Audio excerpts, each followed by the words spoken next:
अमरावती ग्रामीण पोलिसांची मोठी कारवाई. बनावट बँक खात्यांच्या माध्यमातून चालणाऱ्या ऑनलाईन गेमिंग रॅकेटचा पर्दाफाश. 12 आरोपी अटकेत.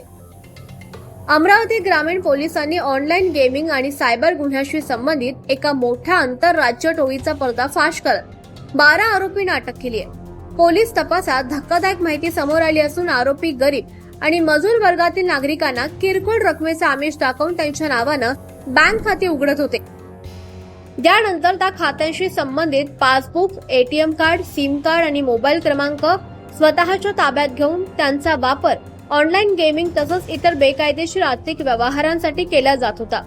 पोलीस अधीक्षक निकेतन कदम यांच्या मार्गदर्शनाखाली सायबर विश्लेषण आणि गुप्त माहितीच्या आधारे गोवा येथे छापेमारी करण्यात आली.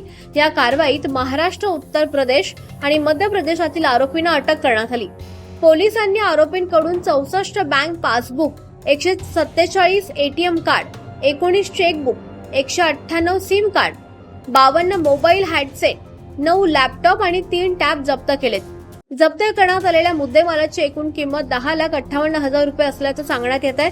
तपासादरम्यान आतापर्यंत 64 बँक खात्यांचा शोध लागला असून ही सर्व खाती गोठवण्यात आली आहेत. या खात्यांमधून तब्बल 6,25,00,000 रुपयांचे आर्थिक व्यवहार झाल्याची माहिती समोर आली आहे. पोलिसांच्या माहितीनुसार अमरावतीतील एका आरोपीसह आणखी 2 फरार आरोपींचा शोध सुरू आहे.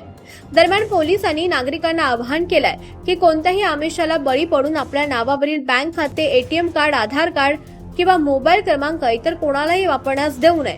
तसंच ओटीपी सारखी गोपनीय माहिती देखील कोणासोबत शेअर करू नये असं आवाहन पोलिसांच्या वतीनं करण्यात आलं आहे. हे आरोपी जे पकडले कुठले होते आणि कशा प्रकारचा यांनी गुन्हा केला आहे?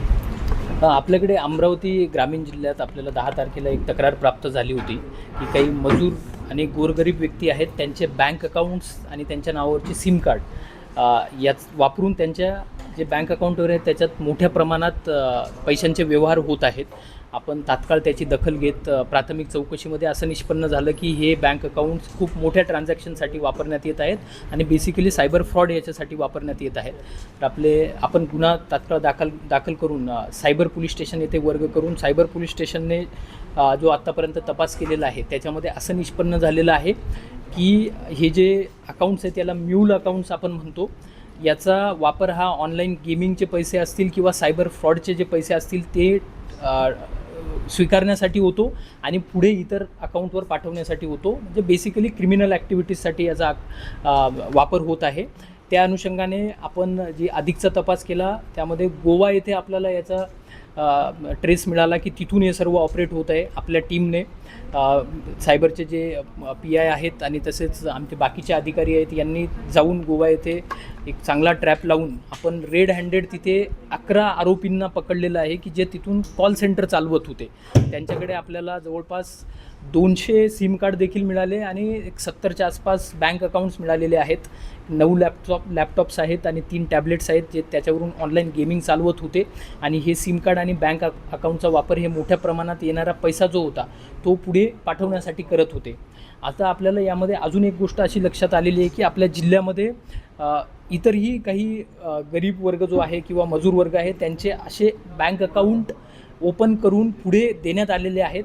तर त्या अनुषंगाने मी आज सर्व अमरावती ग्रामीण जिल्ह्यातील नागरिकांना एक आव्हान करत आहे की आपल्यासोबत जर असं काही झालेलं असेल, आपले बँक अकाउंट, सिम कार्ड जर कोणी घेतलेले असतील आणि आपल्याला काही पैशाचा लोभ देऊन काही रेंट दिलेला असेल तर तात्काळ आपण पुढे यायचं आहे. आम्ही सायबरचा हेल्पलाईन नंबर देखील त्याच्यामध्ये जारी केलेला आहे. आपण जे ॲक्च्युअल आरोपी आहेत त्यांच्यावर कडक कारवाई करू. रुपयाचा यातून व्यवहार झालेला आहे आणि आरोपी आणखी सिस्टम असू शकतात का, काय शंका?